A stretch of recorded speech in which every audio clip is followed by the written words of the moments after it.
Dear students, इस video में हम डिस्कस करेंगे variation of free energy with pressure and temperature.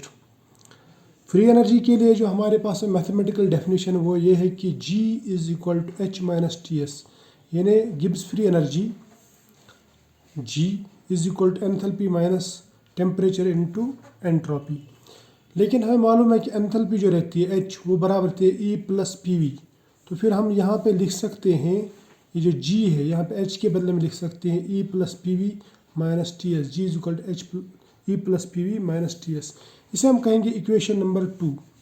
अगर मैं इक्वेशन नंबर 2 को डिफ्रेंशिएट करता हूँ तो मुझे क्या मिलेगा, मुझे मिलेगा D G in differentiation of G is equal to D E, और ये P इंटू वी है तो इसका जो डिफ्रेंशिएशन कैसा होता है, पहले एक को कांस्टेंट रखते हैं, फर्स्ट वाले को कांस्टेंट, दूसरे का डिफ्रेंशिएशन, फिर दूसरे वाले को कांस्टेंट, फर्स्ट वाले का डिफ्रेंशिएशन। तो वही करेंगे हम, P को constant D V differentiation of volume plus V का डिफ्रेंशिएशन, V कांस्टेंट और P का डिफ्रेंशिएशन। और यहाँ पे याद रखना ये जो साइन होता है जो भी हो प्लस या माइनस वही साइन यहाँ पे भी लगता है, ठीक है। तो ये सिंपल, जिसको मैथ्स नहीं भी आता है तो उसके लिए सिंपल तरीका है। उसके बाद में अगर हम टी एस का डिफ्रेंशिएशन करेंगे तो क्या करेंगे, टी को पहले कांस्टेंट, एस का डिफ्रेंशिएशन है डी एस, मगर साइन आएगा माइनस, फिर इसको रखेंगे कांस्टेंट, इसका करेंगे डिफ्रेंशिएशन, यानी एस को रखेंगे कांस्टेंट, टी का डिफ्रेंशिएशन।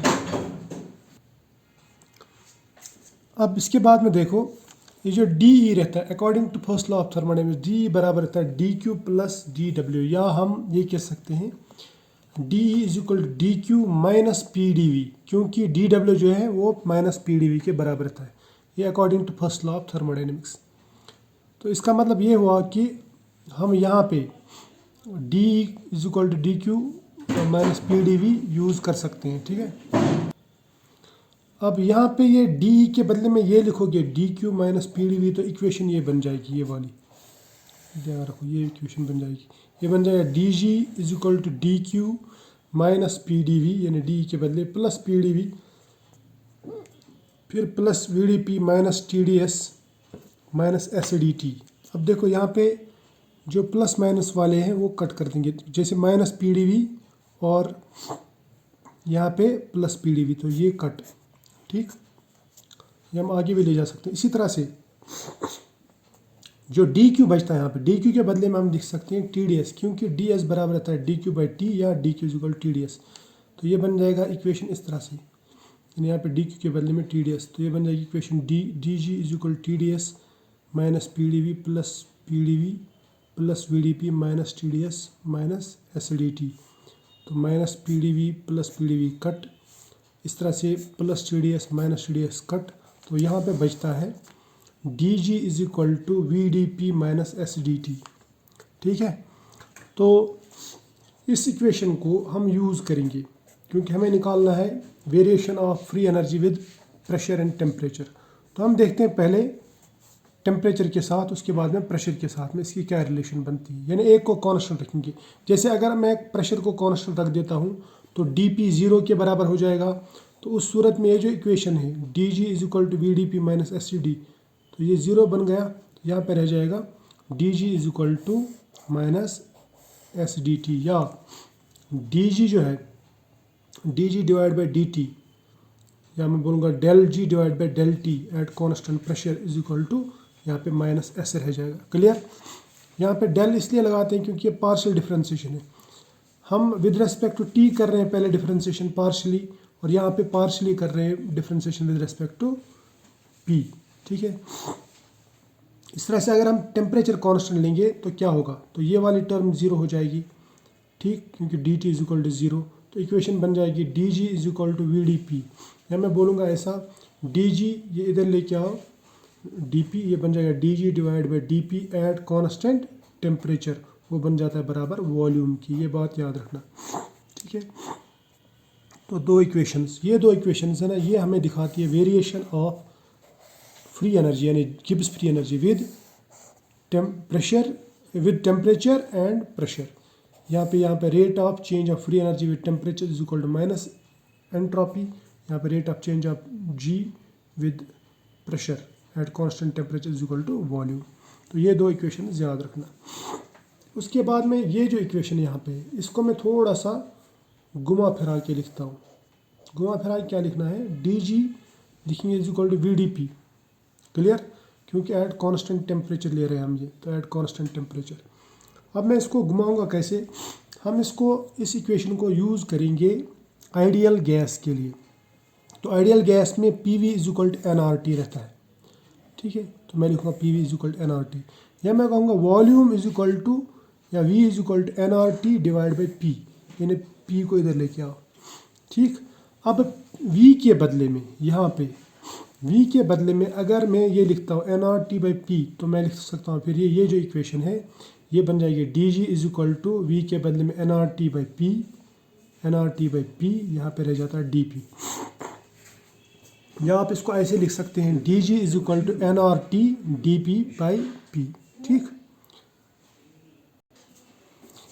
अब यहाँ पे ये जो p है ये पूरे इसको डिवाइड है, क्योंकि ये टर्म जो है आपस में मल्टीपल होती है, तो ये इसको पूरे को डिवाइड है। या मैं ऐसा कह सकता हूँ कि D G is equal N R T D P by P, तो एक ही बात है, यहाँ पे पूरा डिवाइड में लिखो या इसको डिवाइड में लिखो, एक ही बात है, ठीक है। अब अगर हम इस इक्वेशन को इंटीग्रेट करेंगे तो क्या होगा, इस इक्वेशन का मैंने कहा कि इसको इंटीग्रेशन करेंगे, ठीक है। और यहाँ पे मैं रखता हूँ इक्वेशन नंबर 4 नाम, इंटीग्रेट करेंगे between two states from state 1 to 2, यानी ओवरऑल चेंज देखेंगे हम क्या होगा। तो हम लिखेंगे D G from G1 to G2 integration is equal to N R T, ये तो कांस्टेंट है, नंबर ऑफ मोल्स फिक्स रहते हैं, आर कांस्टेंट, टी टेम्परेचर, क्योंकि आइसोथर्मल कंडीशंस हैं। अब चेंज देखने हमें इसमें D P divide by P, वो भी फ्रॉम प्रेशर 1 to प्रेशर 2, यानी फ्रॉम स्टेट 1 to स्टेट 2। तो यहाँ पे डिफरेंशिएशन इंटीग्रेशन सिंपली कट, तो इसको g को वैल्यू लगेंगे 2, पहले अपर फिर माइनस लोअर, तो ये बन जाएगा G2 माइनस G1। फिर यहाँ पे एन आर टी तो ठीक है। अब integration of D x by x, अगर इस तरह का कोई इक्वेशन हो तो वो बराबर होता है ln x। तो फिर यहाँ पे x नहीं है, यहाँ पे p है, तो हम लिखेंगे इसके बदले में ln p।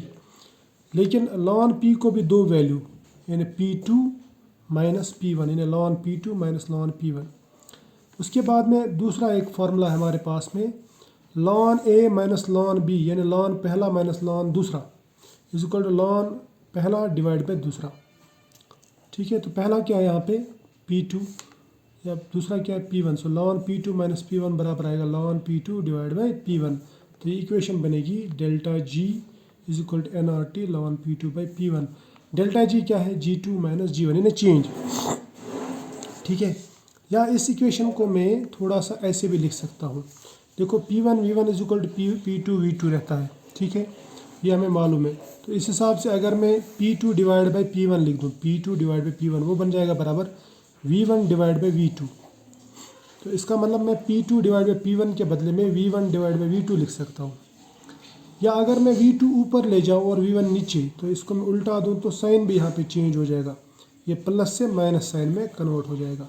तो ये इक्वेशन हमें दिखाती है variation of free energy at two different volumes, या values of free energy at two different volume, और ये दिखाता है एट टू डिफरेंट प्रेशर्स।